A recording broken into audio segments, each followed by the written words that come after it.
साथियों नमस्कार।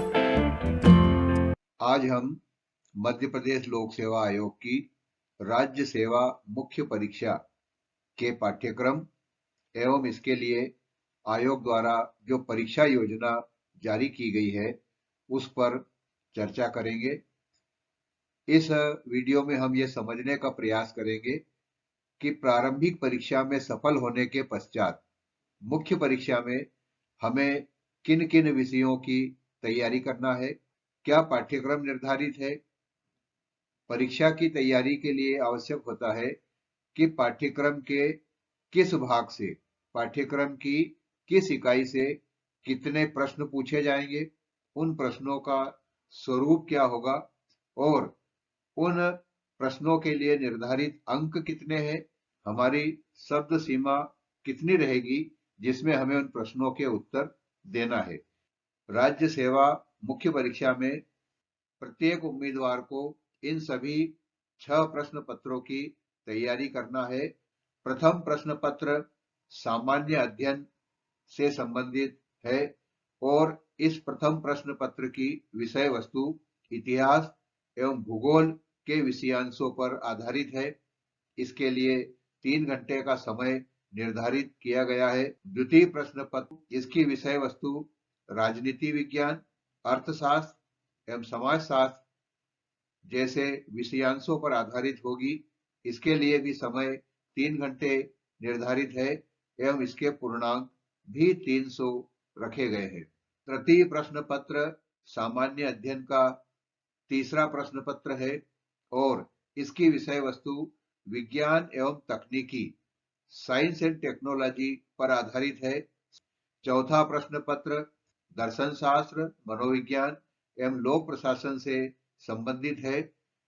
इसके लिए समय 3 घंटे निर्धारित है, किंतु इस चतुर्थ प्रश्न पत्र के पूर्णांक 200 ही निर्धारित किए गए हैं। पांचवा प्रश्न पत्र सामान्य हिंदी एवं व्याकरण पर आधारित है। समय 3 घंटे और पूर्णांक इसके लिए 200 निर्धारित है।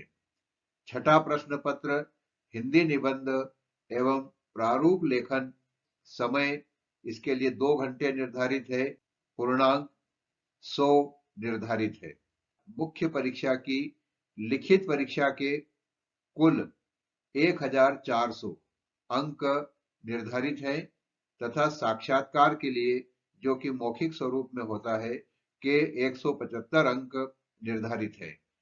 किसी भी उम्मीदवार का अंतिम चयन इन 1575 यानी लिखित परीक्षा के 1400 अंक और मौखिक अर्थात साक्षात्कार के 175 अंक, कुल 1575 अंकों में से प्राप्त होने वाले अंकों के आधार पर जो मेरिट लिस्ट तैयार की जाती है, गुणानुक्रम सूची तैयार की जाती है, उसी के आधार पर अंतिम चयन होता है।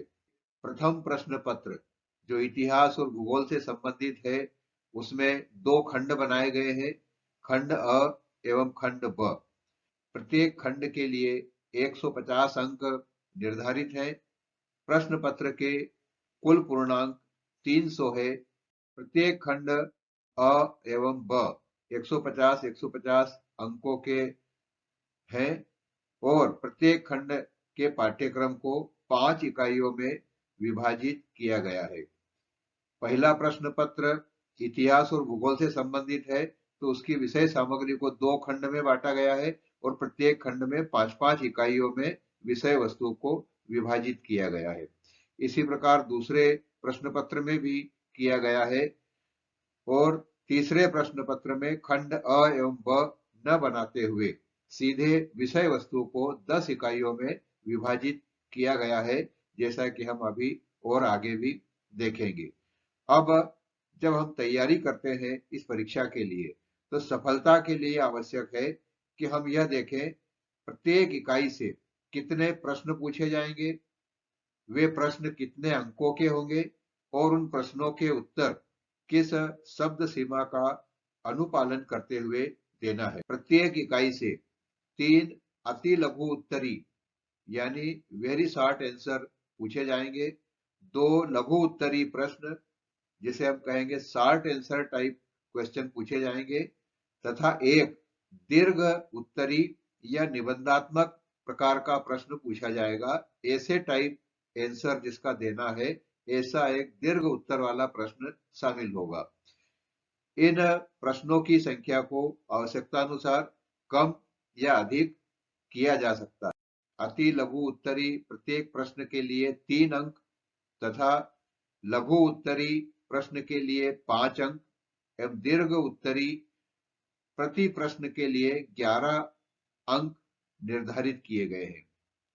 हमने अभी देखा कि प्रत्येक इकाई से 3 अति लघु उत्तरी प्रश्न होंगे और प्रत्येक प्रश्न 3 अंक का होगा, अर्थात अति लघु उत्तरी प्रश्नों के लिए प्रत्येक इकाई में 9 अंक आवंटित है। 2 प्रश्न लघु उत्तरी होंगे और प्रत्येक प्रश्न 5 अंक का होगा। इस प्रकार प्रत्येक इकाई से लघु उत्तरी प्रश्न के लिए 10 अंक निर्धारित है, 9 और 10 19, और एक प्रश्न प्रत्येक इकाई से निबंधात्मक प्रकार का होगा जिसके लिए 11 अंक निर्धारित है।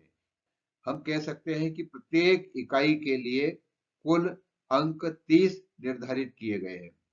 इसे देखते हुए हमें यह सुनिश्चित करना है कि मुख्य परीक्षा के लिए हमारी तैयारी प्रत्येक प्रश्न पत्र के लिए, उसकी प्रत्येक इकाई के लिए गहराई से और तथ्यात्मक भी हो, विश्लेषणात्मक भी हो और विवरणात्मक तरीके से भी हमें ध्यान देकर के उस विषय को पूरा पूरा समझना है, ताकि मुख्य परीक्षा में हमें सफलता प्राप्त हो सके। प्रत्येक अति लघु उत्तरी प्रश्न की आदर्श शब्द सीमा। अब हम यह देखते हैं कि आयोग द्वारा इन प्रश्नों के उत्तर किस शब्द सीमा में देने की अपेक्षा की गई है। अति लघु उत्तरी प्रश्न का उत्तर हमें 10 शब्द अर्थात लगभग एक पंक्ति में ही देना है। 1 से 1.5 पंक्ति में इसका उत्तर हम दे सकते हैं। जब लघु उत्तरी प्रश्न की बात होगी तो इसके लिए आदर्श शब्द सीमा आयोग द्वारा लगभग 50 शब्द यानी 5 से 6 पंक्तियां निर्धारित की गई है, जिसमें हमें इसका उत्तर देना है। और प्रत्येक दीर्घ उत्तरी प्रश्न की जो शब्द सीमा है वह 200 शब्द के लगभग तय की गई है।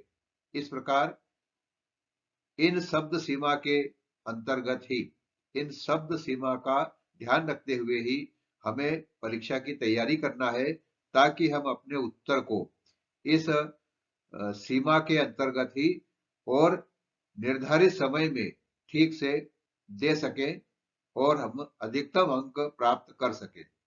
सामान्य अध्ययन के तृतीय प्रश्न पत्र में भी विज्ञान एवं तकनीकी पर आधारित है और इस विषय वस्तु को 2 अलग अलग अ और ब खंड में विभाजित नहीं करते हुए सीधे 10 इकाइयों में विभाजित किया गया है। अंक का निर्धारण, इसके लिए शब्द सीमा का निर्धारण भी प्रश्न पत्र क्रमांक 1 एवं 2 के समान ही रहेगा। साथियों, आगामी वीडियो में राज्य सेवा मुख्य परीक्षा के प्रश्न पत्र क्रमांक 4 दर्शन शास्त्र, मनोविज्ञान एवं लोक प्रशासन की विषय वस्तु पर आधारित है।